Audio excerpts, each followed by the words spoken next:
नमस्कार। आज आमे स्थानांक ज्यामितिर गोटे बहुत जरूरी विषय माने सरल रेखा बा स्ट्रेट लाइन उपरे कथा हबा। हाँ, एइटा पूरा कोऑर्डिनेट ज्योमेट्रीर मूलदुआ कहले चले। आम पाखरे गोटे जेई पई तैयारी हितवा पाठ्यक्रमर पीडीएफ भी अछि straightline.pdf सेटाकू आधार करी आलोचना करिबा। ठीक। तबे मुख्य उद्देश्य हेउची एहार जो मूल कॉन्सेप्ट गुड़ाक अछि ताकू सरल भावरे बुझिबा आउ सूत्र गुड़ाक केमिति मने रखिबा कोठी केमिति कामरे लगेबा से विषय भी किछि टिप्स पाइबा। हाँ, कारण स्थानांक ज्यामितिर गठनटा बड़ सिस्टमैटिक और लॉजिकल। एइटा बुझिगले ना बहुत मजा लागे। एकदम। ताहले पूरा मूलरू आरंभ करिबा।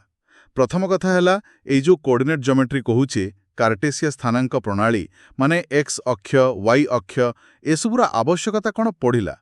देखंतु एइटा प्रकृतरे ज्यामिति आउ बीजगणितकू जोड़िबार गोटी बढ़िया उपाय। आमे गोटे समतलरे थिबा जेकोनोसी भी बिंदुकू दुईटा संख्या माने x, y देई देखै पारुछे।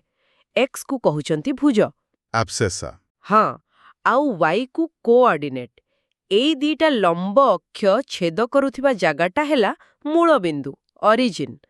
एहा द्वारा कोण होउछि ना आमे ज्यामितिक आकृति जेमिति रेखा वृत्त एसबुकू समीकरणरे लेखि पारुछे।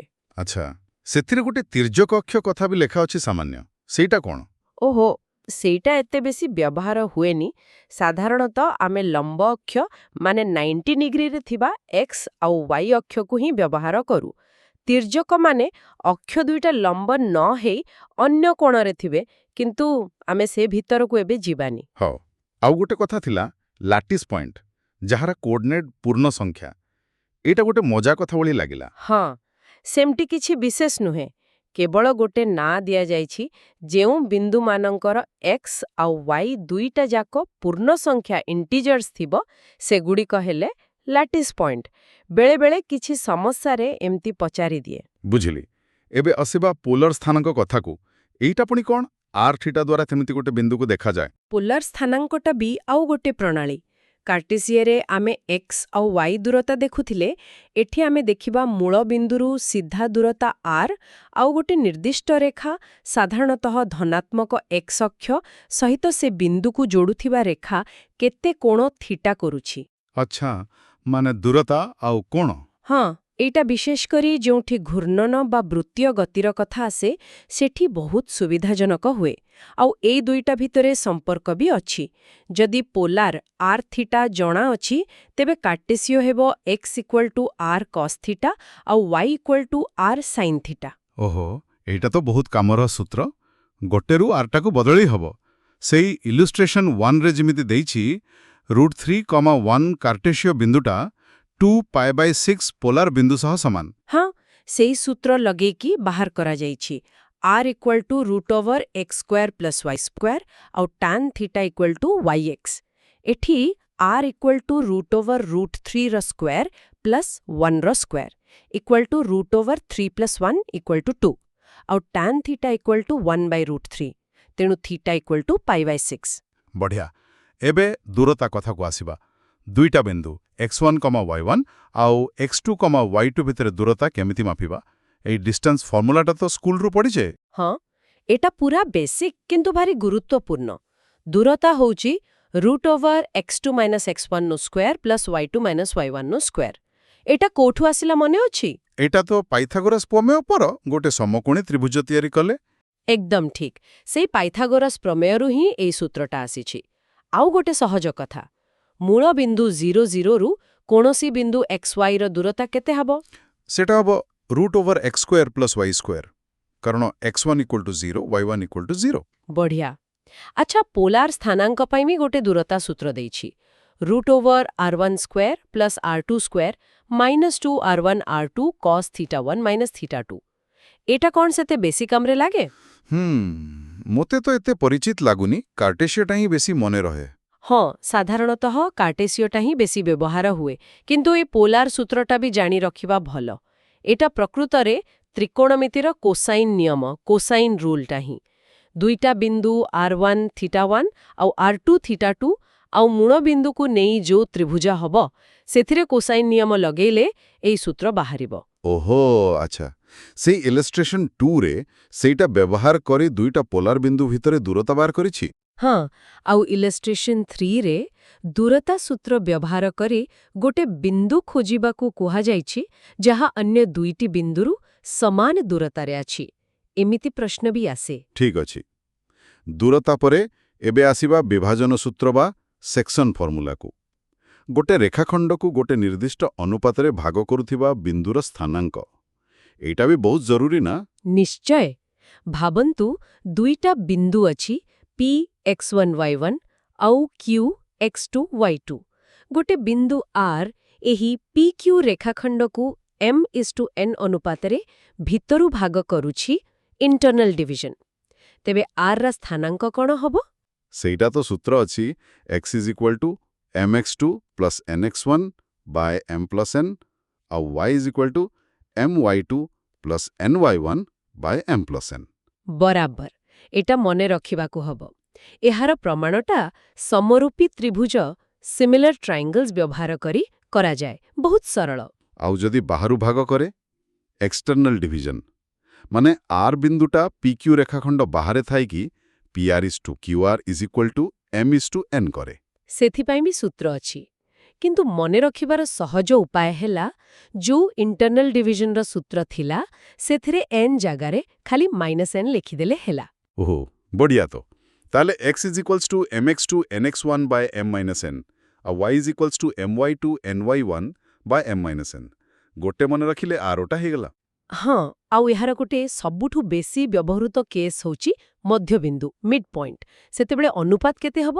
ମଧ୍ୟବିନ୍ଦୁ ମାନେ ତ 1:1 ଅନୁପାତ। ଠିକ୍। ତେଣୁ m = 1 n = 1 ବସେଇଲେ ମଧ୍ୟବିନ୍ଦୁର ସ୍ଥାନାଙ୍କ କ'ଣ ମିଳିବ? ସେଟା ହବ x1 + x2/2 y1 + y2/2। ଏଇଟା ତ ପ୍ରାୟ ସବୁବେଳେ ଦରକାର ପଡ଼େ। ହଁ, ଆଉ ଗୋଟେ କଥା ବି ଅଛି। ଯଦି କେବଳ ଅନୁପାତ λ1 ଧରାଯାଏ ତାହେଲେ ବିନ୍ଦୁର ସ୍ଥାନାଙ୍କ ହବ λx2 + x1 divided by λ + 1, λy2 + y1 divided by λ + 1।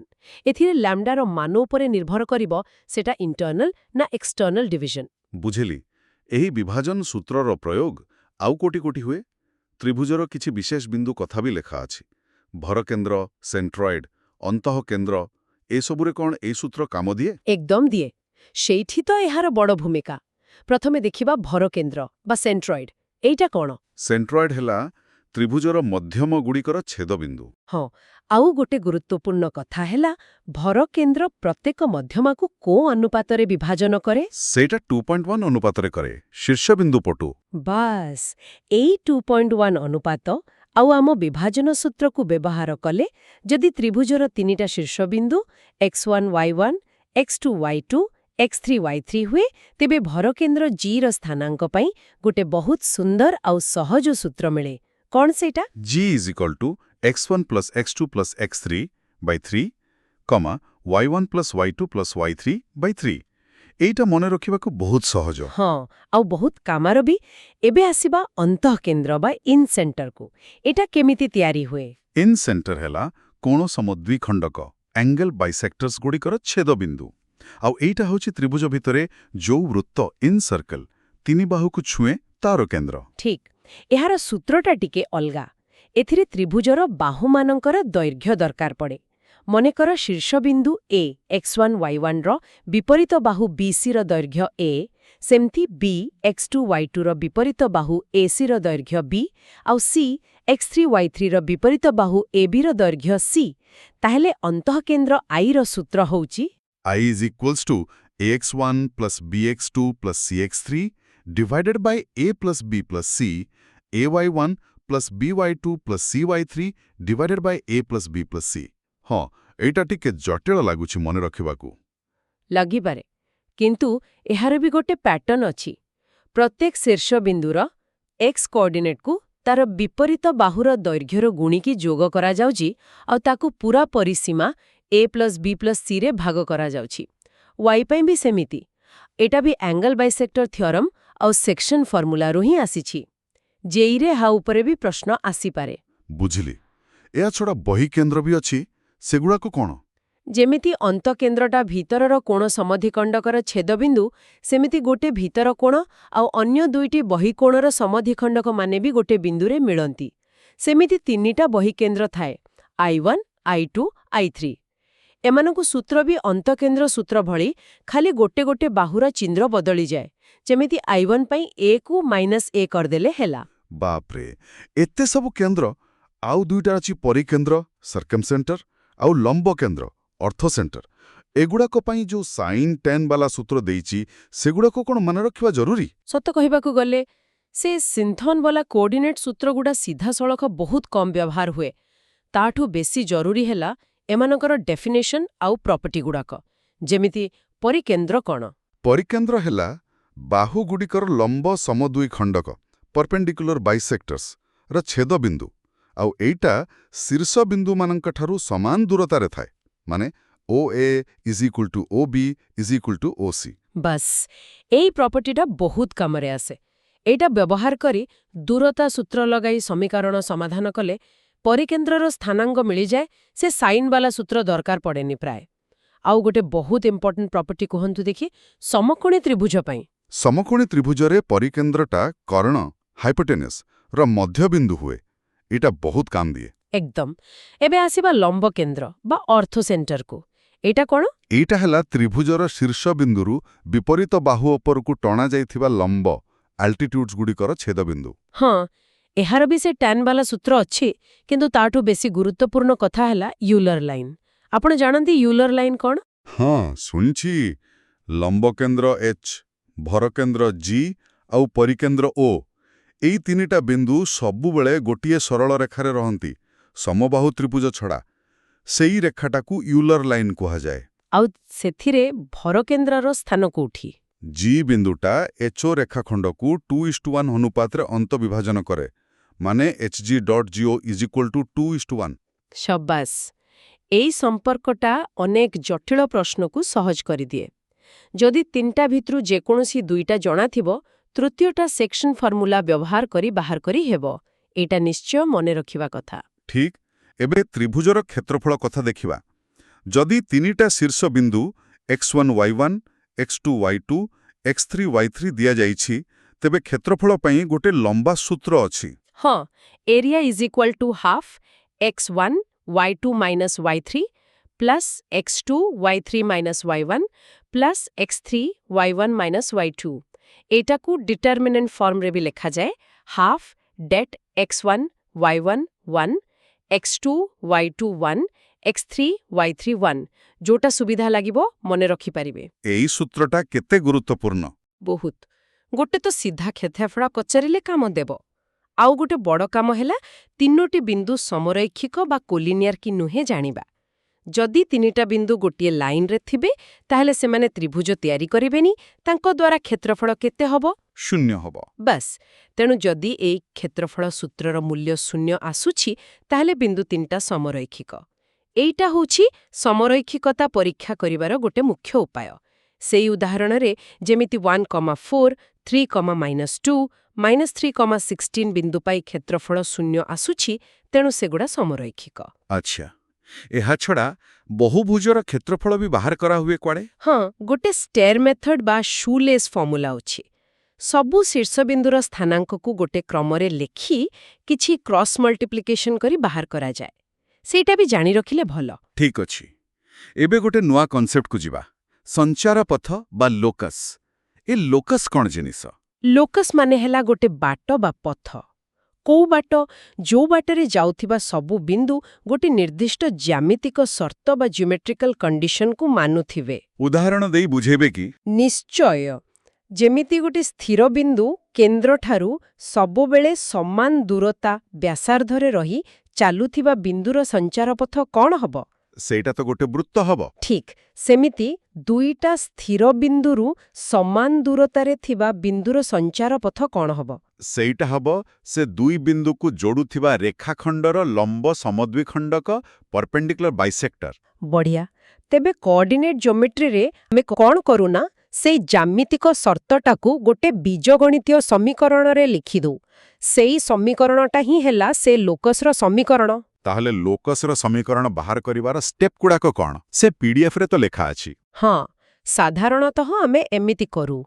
1ରେ ଯୋଉ ବିନ୍ଦୁର ଲୋକସ୍ ଦରକାର ତାକୁ h,k ବୋଲି ଧରିନ। 2ରେ ପ୍ରଶ୍ନରେ ଯୋଉ ଜ୍ୟାମିତିକ ସର୍ତ୍ତ ଦିଆହେଇଛି ସେଇଟାକୁ h ଆଉ k କୁ ନେଇ ଗୋଟେ ସମୀକରଣରେ ଲେଖୁ। ଏଥିପାଇଁ ଦୂରତା ସୂତ୍ର, ବିଭାଜନ ସୂତ୍ର ଇତ୍ୟାଦି ଦରକାର ପଡ଼ିପାରେ। 3ରେ ଯଦି ସେ ସମୀକରଣରେ h, k ଛଡ଼ା ଆଉ କିଛି ପାରାମିଟର ଯାହା ବଦଳୁଥାଏ ରହିଯାଉଛି ତାକୁ ଏଲିମିନେଟ୍ କରିବାକୁ ଚେଷ୍ଟା କରୁ। 4ରେ ଶେଷରେ ଯୋଉ ସମୀକରଣ h ଆଉ k ରେ ମିଳିଲା ସେଥିରେ h ଜାଗାରେ x ଆଉ k ଜାଗାରେ y ଲେଖିଦେଲେ ସେଇଟା ହେଇଗଲା ଲୋକସ୍ର ସମୀକରଣ। ବୁଝିଲେ? ସେ ଇଲଷ୍ଟ୍ରେସନ 6ରେ ଯେମିତି ହେଇଛି ଗୋଟେ ବିନ୍ଦୁର 2,3 ରୁ ଦୂରତା ତାର x ଅକ୍ଷରୁ ଦୂରତାର ଦ୍ୱିଗୁଣ। ଏଇ ସର୍ତ୍ତକୁ hk ରେ ଲେଖିକି ସମୀକରଣ ବାହାର କରିଛି। ହଁ, ଆଉ ଇଲୁଷ୍ଟ୍ରେସନ 7ରେ ବି ସେମିତି। ଗୋଟେ ରେଖା ଯାହାର ଛେଦାଂଶରେ ଯୋଗଫଳ ସ୍ଥିର, ସେହି ରେଖା ଉପରେ ଥିବା ଗୋଟେ ବିନ୍ଦୁ ସହ ମୂଳ ବିନ୍ଦୁକୁ ଯୋଡ଼ି ତିଆରି ହୋଇଥିବା ତ୍ରିଭୁଜର ଭରକେନ୍ଦ୍ରର ଲୋକସ୍ ପଚାରିଛି। ଏଥିରେ ବି ସେଇ ଷ୍ଟେପ୍ସ ଫଲୋ କରିବାକୁ ହବ। ବା, ଏବେ ଆସିବା ଆମର ମୁଖ୍ୟ ଟପିକ୍ ସରଳ ରେଖା ନିଜେ। ଗାଣିତିକ ଭାବେ ଏହାକୁ କେମିତି ବୁଝିବା? ଏଠି ସେ ପ୍ରବଣତା ବା ସ୍ଲୋପ୍ର କନସେପ୍ଟଟା କ'ଣ? ସ୍ଲୋପ୍ ବା ପ୍ରବଣତା ହେଉଛି ସରଳ ରେଖା ପାଇଁ ଗୋଟେ ମୌଳିକ ଜିନିଷ। ଏଇଟା କ'ଣ ଦେଖାଏ ନା, ରେଖାଟା କେତେ ବଙ୍କା ବା ସିଧା ଅଛି x ଅକ୍ଷ ତୁଳନାରେ। ଆମେ ମାପୁ କେମିତି? ରେଖାଟା x ଅକ୍ଷର ଧନାତ୍ମକ ଦିଗ ସହିତ ଯୋଉ କୋଣ ଥୀଟା କରୁଛି ଆଣ୍ଟିକ୍ଲକୱାଇଜ୍ ଡାଇରେକ୍ସନରେ, ତାର ଟାନ୍କୁ ନେଲେ ସେଇଟା ହେଲା ପ୍ରବଣତା ବା ସ୍ଲୋପ୍ m। ମାନେ m = tan θ। ଆଚ୍ଛା, ତେବେ x ଅକ୍ଷର ସ୍ଲୋପ୍ କେତେ? ସେ ତ ନିଜ ସହ 0 ଡିଗ୍ରୀ କୋଣ କରୁଛି। ତେଣୁ tan 0 = 0, x ଅକ୍ଷର ସ୍ଲୋପ୍ 0। ଆଉ y ଅକ୍ଷର? ସେ ତ 90 ଡିଗ୍ରୀ କୋଣ କରୁଛି। tan 90 ଡିଗ୍ରୀ ତ ଅସଂଜ୍ଞାୟିତ, ଅନଡିଫାଇଣ୍ଡ। ତାହେଲେ y ଅକ୍ଷର ସ୍ଲୋପ୍ ଅନଡିଫାଇଣ୍ଡ। ଏକଦମ। ଯେକୌଣସି ଭୂଲମ୍ବ ଭର୍ଟିକାଲ ରେଖାର ସ୍ଲୋପ୍ ଅନଡିଫାଇଣ୍ଡ। ଆଉ ଯଦି ଗୋଟେ ରେଖା ଉପରେ ଦୁଇଟା ବିନ୍ଦୁ x1, y1 ଆଉ x2, y2 ଜଣା ଅଛି, ତାହେଲେ ସ୍ଲୋପ୍ କେମିତି ବାହାର କରିବା? ସେଟା ହେଲା m = y2 - y1 x2 - x1 rise over run. ଠିକ୍।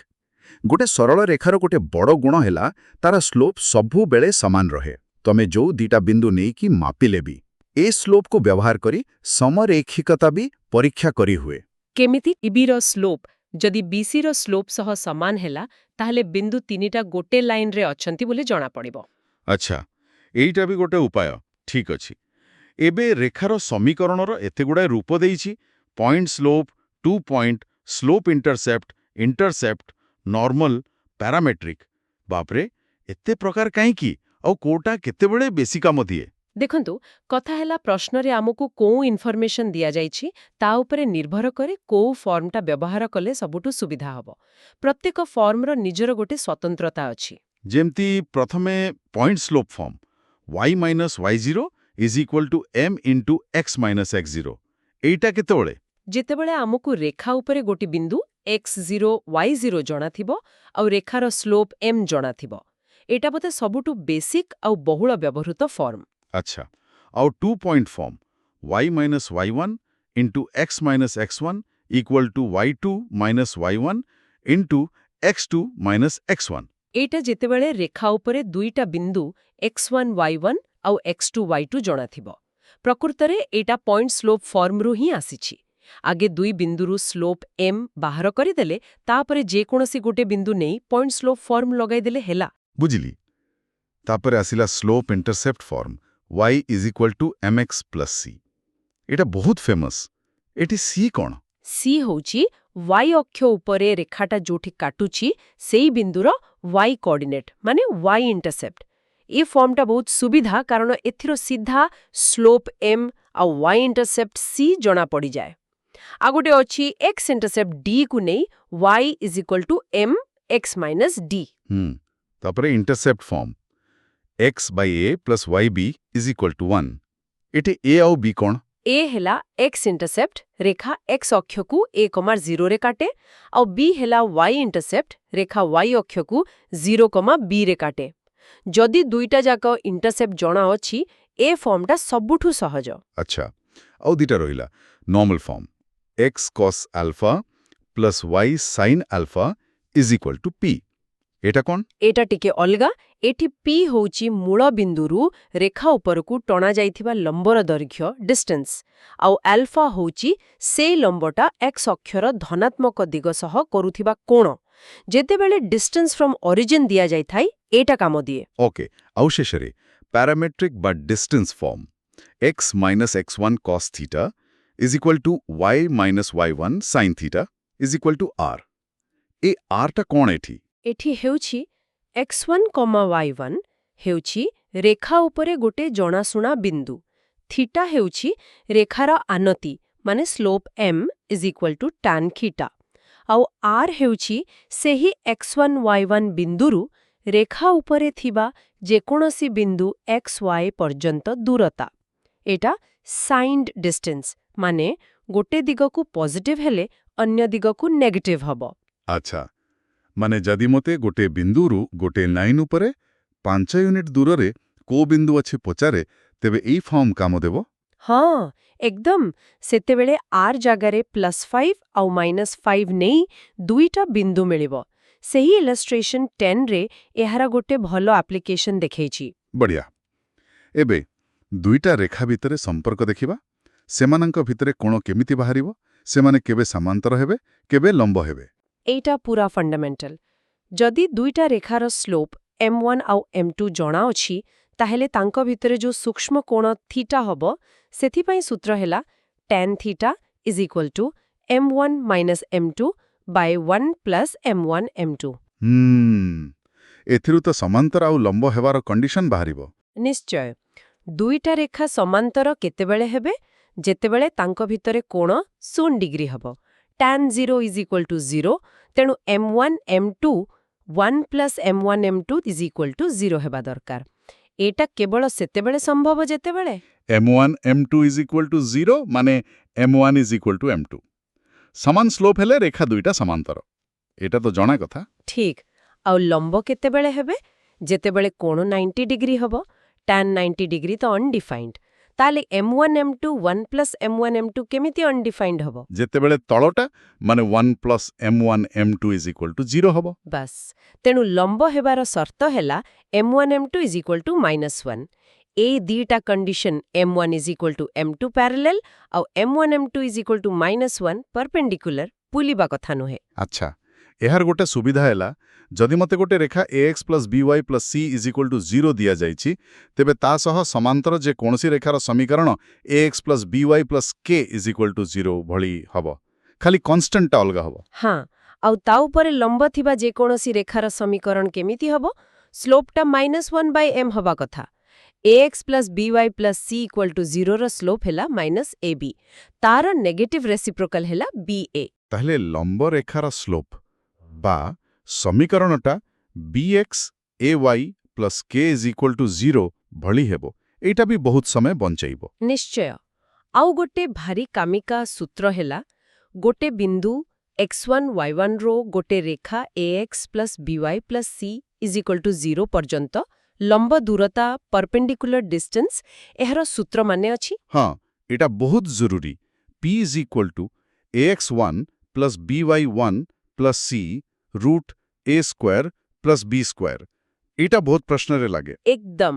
ଆଉ ଯଦି ଦୁଇଟା ସମାନ୍ତର ରେଖା ଦିଆହେଇଛି ax plus by plus c1 is equal to 0 ଆଉ ax plus by plus c2 is equal to 0, ତାଙ୍କ ଭିତର ଦୂରତା କେତେ? ସେଇଟା ବି ସହଜ।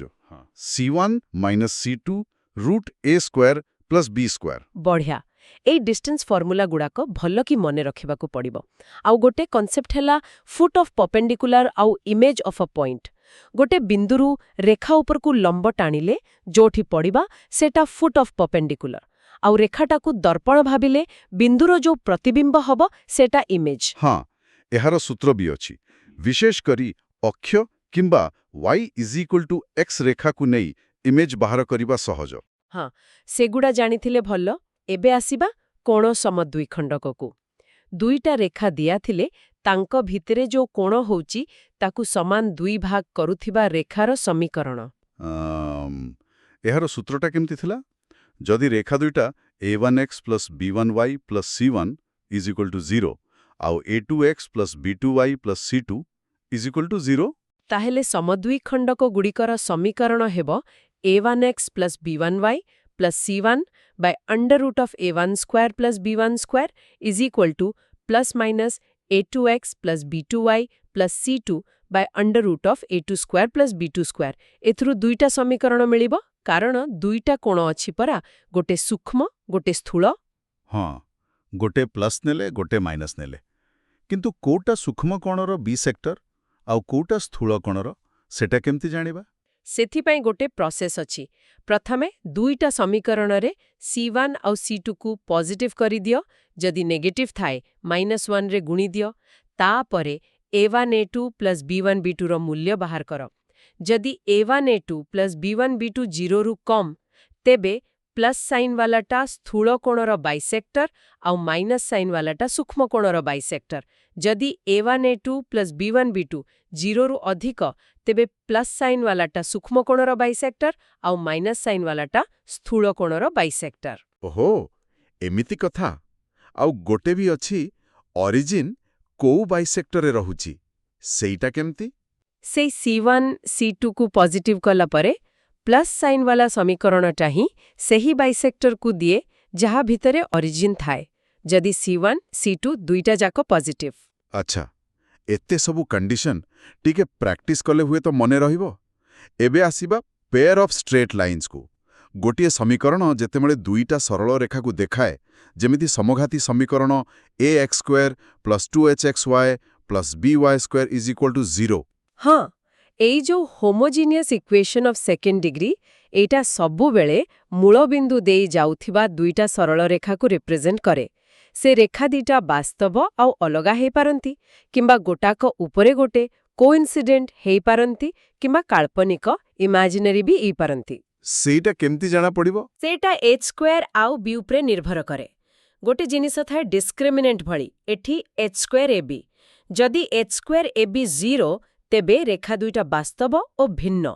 ଯଦି h² ab ଇକ୍ୱାଲ୍ସ ଟୁ 0, ତେବେ ରେଖା ଦୁଇଟା ସମାପତିତ, କୋଇନ୍ସିଡେଣ୍ଟ, ମାନେ ଗୋଟିଏ ହିଁ ରେଖା। ଯଦି h² ab 0ଠୁ ଛୋଟ, ତେବେ କେବଳ ମୂଳବିନ୍ଦୁ 0 0 ହିଁ ଆକୁ ସିଦ୍ଧ କରେ, ତେଣୁ କାଳ୍ପନିକ ରେଖା କୁହାଯାଏ। ଆଚ୍ଛା, ଆଉ ଏଇ ରେଖା ଦୁଇଟାର ସ୍ଲୋପ୍ m1 m2 ଭିତରେ କିଛି ସମ୍ପର୍କ ଅଛି କି? ହଁ, ସେମାନଙ୍କର ସ୍ଲୋପ୍ର ଯୋଗଫଳ m1 plus m2 is equals two -2hb ଆଉ ଗୁଣଫଳ m1 m2 is equals two ab। ଏଇଟା କ୍ୱାଡ୍ରେଟିକ୍ ଇକ୍ୱେସନ୍ର ମୂଳର ଯୋଗଫଳ ଗୁଣଫଳ ଭଳି। ଏହାକୁ ବ୍ୟବହାର କରି ତାଙ୍କ ଭିତରେ କୋଣ ବି ବାହାର କରାଯାଏ। ସେହି tan θ is equals to 2√h² ab by a plus b ସୂତ୍ରଟା ଏଇଠୁ ଆସିଛି। ଓହୋ, ତାହେଲେ ଲମ୍ବ ହେବାର ସର୍ତ୍ତ କ'ଣ ହବ? tan 90 ଡିଗ୍ରୀ ଅନଡିଫାଇଣ୍ଡ, ମାନେ a ପ୍ଲସ୍ b 0 ହେବା କଥା। ଏକଦମ a plus b is equals two 0 ହେଲେ ରେଖା ଯୁଗ୍ମ ପରସ୍ପର ଲମ୍ବ। ଆଉ ସମାପତିତ ହେବାର ସର୍ତ୍ତ tan 0 ଇଜ୍ ଇକ୍ୱାଲ୍ସ ଟୁ 0, ମାନେ h² ab 0 ବା h² is equals two ab। ବୁଝିଲି। ଆଉ ତାଙ୍କ କୋଣ ସମଦ୍ୱିଖଣ୍ଡକର ସମୀକରଣ ପାଇଁ ବି ଗୋଟେ ସୂତ୍ର ଅଛି, x² y² ab is equals two x/h। ହଁ, ଏଇ ସୂତ୍ରଗୁଡାକ ଡାଇରେକ୍ଟ କାମରେ ଆସେ। ଏବେ ଆସିବା ସାଧାରଣ ଦ୍ୱିଘାତ ସମୀକରଣକୁ। ax² plus 2hxy plus by² plus 2gx plus 2fy plus c is equal to 0। ଏଇଟା କ'ଣ ସବୁବେଳେ ପେୟାର ଅଫ୍ ଷ୍ଟ୍ରେଟ୍ ଲାଇନ୍ସ ଦେଖାଏ? ନା, ଏଇଟା ତ ବୃତ୍ତ, ପାରାବୋଲା, ଏଲିପ୍ସ, ହାଇପରବୋଲା ବି ଦେଖେଇପାରେ। ଠିକ୍। ତେବେ ଏଇଟା ପେୟାର ଅଫ୍ ଷ୍ଟ୍ରେଟ୍ ଲାଇନ୍ସକୁ ଦେଖେଇବାର ସର୍ତ୍ତ କ'ଣ? ସେଥିପାଇଁ ଗୋଟେ ବଡ଼ ଡିଟରମିନେଣ୍ଟକୁ ଶୂନ୍ୟ ହେବାକୁ ପଡ଼େ। Date of a h g h b f g f c is equal to 0। କିମ୍ବା ଆଉ ଗୋଟେ ଫର୍ମ ଅଛି abc plus 2fgh af² bg² ch² is equal to 0। ବାସ୍, ଏଇ କଣ୍ଡିସନଟା ବହୁତ ଗୁରୁତ୍ୱପୂର୍ଣ୍ଣ। ଯଦି ଏଇଟା ସାଟିସ୍ଫାଏ ହେଲା, ତାହେଲେ ହିଁ ସେହି ଜେନେରାଲ ସେକେଣ୍ଡ ଡିଗ୍ରୀ ଇକ୍ୱେସନଟା ଦୁଇଟା ସରଳ ରେଖାକୁ ରିପ୍ରେଜେଣ୍ଟ କରିବ। ଆଚ୍ଛା, ଏଠି ହୋମୋଜେନାଇଜେସନ୍ ବୋଲି ଗୋଟେ ଟେକ୍ନିକ୍ କଥା ବି ଲେଖା ଅଛି। ଏଇଟା କ'ଣ ଜିନିଷ ଆଉ କୋଉଠି କାମରେ ଆସେ? ହୋମୋଜେନାଇଜେସନ୍ ଗୋଟେ ବହୁତ ପାୱାରଫୁଲ୍ ଟେକ୍ନିକ୍। ଭାବନ୍ତୁ, ଆପଣଙ୍କ ପାଖରେ ଗୋଟେ କର୍ଭ ଅଛି, ଯେମିତି ax² plus 2hxy plus by² plus 2gx plus 2fy plus c equal to 0। ଆଉ ଗୋଟେ ସରଳ ରେଖା ଅଛି lx plus my plus n equal to 0, ଯାହା କର୍ଭକୁ ଦୁଇଟା ବିନ୍ଦୁ p ଆଉ qରେ କାଟୁଛି। एबे जदि आपण जानिबाकु चाहुछंती जे मूल बिंदु O को P आउ Q सह जोड़िले जो दुईटा रेखा OP आउ OQ मिलिबो तांकर मिलित समीकरण जॉइंट इक्वेशन कोन हबो सेतेबेले होमोजिनाइजेशन काम दिए। बापरे सेटा केमिथि हुए? आमे सरल रेखा समीकरणरू Lx + My = -n बाहर करी कर्व रो समीकरण रे जोठी डिग्री कम अछि जेमति 2gx 2fy रे डिग्री 1 c रे डिग्री 0 सेठी एई 1 को व्यवहार करी सबु टर्म को डिग्री 2 करी दो जेमति 2gx को 2gx1 = 2gx Lx + My - n करी देले। एमिति कले जो होमोजिनियस सेकेंड डिग्री इक्वेशन मिलिबो सेटा ही OP आउ OQ रो जॉइंट इक्वेशन हबो। बाह एटा तो बढ़िया टेक्निक जटिल लागुछि किंतु कामरे जिनिसो। हाँ किछि निर्दिष्ट प्रकारर प्रश्न पई एटा बहुत समय बंचाए। शेषरे आसिला अक्षर स्थानांतरण आउ घूर्णन रोटेशन मूल बिंदु को शिफ्ट कले बा एक्सिस को रोटेट कले कोऑर्डिनेट केमिति बदले। जदि मूल बिंदु को h, k को नै जिबा ताहले नुआ कोऑर्डिनेट x', y' सह पुरुना कोऑर्डिनेट x, y रो संपर्क हेला x = x' + h, y = y' + k। एटा बेस सरल। आउ जदि अक्ष को थीटा कोण रे घुरेई दबा रोटेशन सेतेबेले संपर्क टिके जटिल। x = x' cos theta - y' sin theta आउ y = x' sin theta + y' cos theta. एटा बेले बेले कोनोसी इक्वेशन को सरल रूप देवा पई व्यवहार करा जाए विशेष करी कॉनिक्स रे। ताहले एते सबु आलोचना परे जदि किछि मुख्य टेकअवे पॉइंट कहिबाकू हुए तेबे कोन सबु मने रखिबा निहाती दरकार? देखंतु सरल रेखाटा पूरा कोऑर्डिनेट ज्योमेट्री रो बेस तेणु किछि जिंस पूरा क्लियर रहिबा दरकार। 1 डिस्टेंस फार्मूला आउ सेक्शन फार्मूला मिड पॉइंट सहित।